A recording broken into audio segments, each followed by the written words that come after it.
एकदम layman language में कहा जाए तो आप ये समझ लो, इनहेरिटेंस का मतलब है कि अपने पूर्वजों की विरासत का मिलना। इनहेरिटेंस एक ऊप्स का कॉन्सेप्ट है।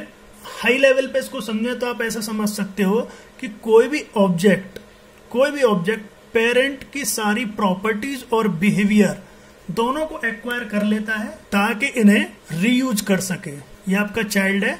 चाइल्ड क्लास पेरेंट की properties as well as behaviour दोनों को एक्वायर कर लेती है ताकि इसको रीयूज कर सके।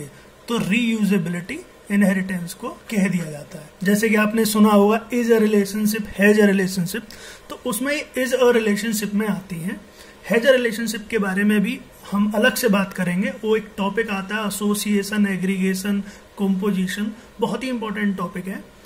और इसमें भी मैं बताऊं आपको तो आप ऐसा समझ सकते हो कि जैसे कि कोई ह्यूमन क्लास रही होगी, मान के चलो ये एक पेरेंट क्लास है। अभी अगर कल की डेट में अगर हम इसके नीचे बना लें कोई एम्प्लॉय इज अ ह्यूमन, ठीक है, तो ये इज अ रिलेशनशिप आ गई, employ is a human, right. ये तो गई बहुत ही बेसिक बात। लेकिन सिर्फ व्हाट इज इनहेरिटेंस तो कोई भी इंटरव्यूअर किसी इंटरव्यू में पूछेगा नहीं आपसे। तो इसमें क्या इंटरव्यू क्वेश्चन बनते हैं स्पेसिफिकली फ्रेशर लेवल पे, मिड एक्सपीरियंस लेवल पे, वो अब हम बात करेंगे। मोटे मोटे तौर पे बात की जाए तो ये कुछ ऐसा है कि ये एक पेरेंट है, ठीक है, ये हो गई चाइल्ड क्लास और ये इसका बिहेवियर और प्रॉपर्टी को एक्वायर कर रही है। प्रोग्रामेटिकली कहें तो ये क्लास पेरेंट है और इसमें एक M1 मेथड है और एक M2 मेथड है। मान के चलो इन दोनों में system dot out dot println डले हुए हैं from parent M1 from parent M2।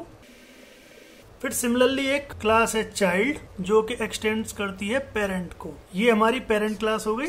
यहाँ हमने हमारी पेरेंट क्लास को एक्सटेंड कर लिया चाइल्ड। और चाइल्ड में भी एक मेथड है M1 और चाइल्ड में भी हमने एक मेथड ले लिया M1 जिसके अंदर system dot out dot println है फ्रॉम चाइल्ड M1। अब प्लॉट करते हैं हमारी मेन डॉट जावा को। ये हमारी एक मेन हो गई, ये हमारी मेन क्लास है। पब्लिक स्टैटिक वॉइड मेन लिखा हुआ है। अब देखो 4 केस मैं आपको बताऊंगा। पहला केस है, अब मैं आपको पहला केस दिखाता हूँ, parent p equals to new parent. और अगर अब कोई आपसे पूछे कि भाई मैं p डॉट M1 कॉल कर सकता हूँ या p डॉट M2 कॉल कर सकता हूँ, ये हो गया केस 1। अब आता है case 2, child equals to new child dot M1 और child dot M2। Case 3, parent p is equals to new child और यहाँ p dot M1 p dot M2। Basically हमने क्लास पेरेंट ले ली जिसमें हमारे M1 और M2 दो मेथड हैं, जिसमें कि पेरेंट M1 और M2 नाम के दो सिस आउट डले हुए हैं। फिर यहाँ पे हमारे चाइल्ड से हमने एक्सटेंड कर लिया अपनी पेरेंट क्लास को। यहाँ हमने चाइल्ड से अपनी पेरेंट को एक्सटेंड किया तो इससे हमें पता लग गया कि पेरेंट की जितनी भी प्रॉपर्टी है वो सब अब चाइल्ड को अवेलेबल है। लेकिन यहाँ पे आप देख सकते हो कि यहाँ पे पेरेंट ने उसको M1 और M2 दोनों दिए, लेकिन यहाँ से आप देख सकते हो कि चाइल्ड ने अपना खुद का M1 भी लिख लिया है, यानी जो पेरेंट वाला M1 है वो इसने ओवरराइड कर लिया है। तो अब देखो, अब आपसे अगर कोई पूछता है केस 1 जो कि एकदम सिंपल सा केस है कि पेरेंट का ये ऑब्जेक्ट क्रिएट किया और पेरेंट की M1 M2 कॉल कर रहे हैं भाई, यानी कि पेरेंट का ऑब्जेक्ट क्रिएट करके M1 और M2 पेरेंट के कॉल करेंगे तो आउटपुट में क्या आएगा, M1 और M2 ही आएगा। केस 2 में देखो, चाइल्ड का तो मैंने ऑब्जेक्ट क्रिएट किया, रेफरेंस भी मैंने चाइल्ड का ले लिया, अब मैं कॉल कर रहा हूँ M1 और M2। अब जैसा मैंने आपको बताया था M1 तो चाइल्ड ने अपना खुद का लिख लिया था, तो चाइल्ड डॉट M1 करोगे तो आउटपुट क्या आएगा, फ्रॉम चाइल्ड M1, क्योंकि इसने इसे ओवरराइड कर लिया। अगर आप चाइल्ड डॉट M2 देखो तो चाइल्ड डॉट M2 का मतलब M2 यहाँ है नहीं लिखा हुआ, लेकिन उसको विरासत में मिल गया, तो M2 भी यहाँ पे है, यानी पेरेंट के गिवन M1 और M2 दोनों हैं, लेकिन इसने M1 को ओवरराइड कर लिया, यानी खुद के हिसाब से लिख लिया है, और M2 को वो एज इट इज यूज कर रहा है। तो अगर आप चाइल्ड डॉट M2 करोगे तो आउटपुट क्या आएगा, फ्रॉम पेरेंट M2।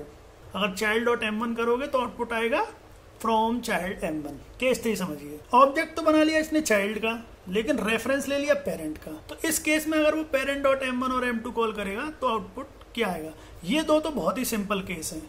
इंटरव्यूअर ये तो बस नॉलेज टेस्ट करने के लिए लेगा, लेकिन मेन देखेगा इनहेरिटेंस में इंपॉर्टेंट क्वेश्चन इसी पे बनता है बस, कि parent p equals to new child किया तो क्या हुआ। आपको एक घड़ी लग सकता है कि पेरेंट डॉट M1 और पेरेंट डॉट M2 कर रहे हो तो M1 और M2 ये आउटपुट में आ जाने चाहिए, लेकिन ये इसका रॉन्ग आंसर है। देखो इसका करेक्ट आंसर है आपको बस ये देखना है कि ऑब्जेक्ट किसका क्रिएट हो रहा है और रेफरेंस के साथ उसकी कंपेटेबिलिटी क्या है। यानी कि देखो चाइल्ड का ऑब्जेक्ट क्रिएट हो रहा है तो ये तो आप समझ लो कि जब ऑब्जेक्ट इसका क्रिएट हो रहा है तो मेथड्स तो इसी के कॉल होंगे। कंपेटेबिलिटी का मतलब है कि अब जब चाइल्ड का जन्म होगा तो क्या पेरेंट उन्हें रख सकते हैं? हाँ रख सकते हैं, क्योंकि चाइल्ड पेरेंट के बाद आते हैं ना दुनिया में। तो पहले पेरेंट आए बाद में चाइल्ड आए, तो यानी अगर नया कोई चाइल्ड बॉर्न हुआ है तो पेरेंट उसकी टेक केयर कर सकते हैं। लेकिन जब आप parent.m1 और parent.m2 कॉल करोगे तो क्योंकि आपने ऑब्जेक्ट चाइल्ड का क्रिएट किया है तो आपका आउटपुट क्या आएगा? आपका आउटपुट आएगा जो चाइल्ड के ऑब्जेक्ट में प्रेजेंट होगा वही आपका आउटपुट आएगा। जैसे कि अगर आप m1 करो तो m1 क्या है? इसने खुद का लिखा हुआ है तो फ्रॉम चाइल्ड m1 इसका आउटपुट हो गया। और अगर आप parent.m2 करो तो आपका parent.m2 में भी फ्रॉम पेरेंट m2 आएगा, क्योंकि ये यहाँ से इनहेरिट होके आ चुका है। तो रेफरेंस से मतलब नहीं है कि यहाँ पेरेंट लिखा हुआ है, आपको मतलब है कि ऑब्जेक्ट किसका क्रिएट हो रहा है और इस ऑब्जेक्ट की रेफरेंस के साथ कंपेटिबिलिटी कैसी है। अब कंपेटिबिलिटी का मैं एक बताता हूँ आपको। और अब कंपेटिबिलिटी का मतलब है कि मान के चलो केस 4 कुछ ऐसा आ जाए, child is equals to new parent, ठीक है। तो अब आप इसको ध्यान से देखो, यानी मैं कहना चाह रहा हूं कि पेरेंट का तो हम ऑब्जेक्ट बनाएंगे, यानी नए पेरेंट जन्मेंगे और उनकी टेक केयर करेंगे चाइल्ड। आप बताओ अगर पेरेंट ही नए नए जन्मे हैं तो चाइल्ड आए कहां से? नॉर्मल कंडीशन की बात करी जाए तो क्या पेरेंट चाइल्ड से पहले आ सकते हैं? नहीं, पहले कभी पेरेंट आए होंगे जब भी तो चाइल्ड आए होंगे। इसीलिए तो यहाँ पे जब चाइल्ड पैदा हुए तो पेरेंट ने टेक केयर कर ली। या तो चाइल्ड पैदा होके चाइल्ड का रेफरेंस टेक केयर करे, पेरेंट पैदा होंगे तो अपने रेफरेंस से टेक केयर करे। लेकिन ऐसा नहीं हो सकता कि नए पेरेंट जन्मे हों और उससे पहले उनके चाइल्ड आ गए हों दुनिया में, ऐसा तो हो ही नहीं सकता। तो इसलिए ये वैलिड केस नहीं है, ये कंपाइल एरर देता है, ठीक है।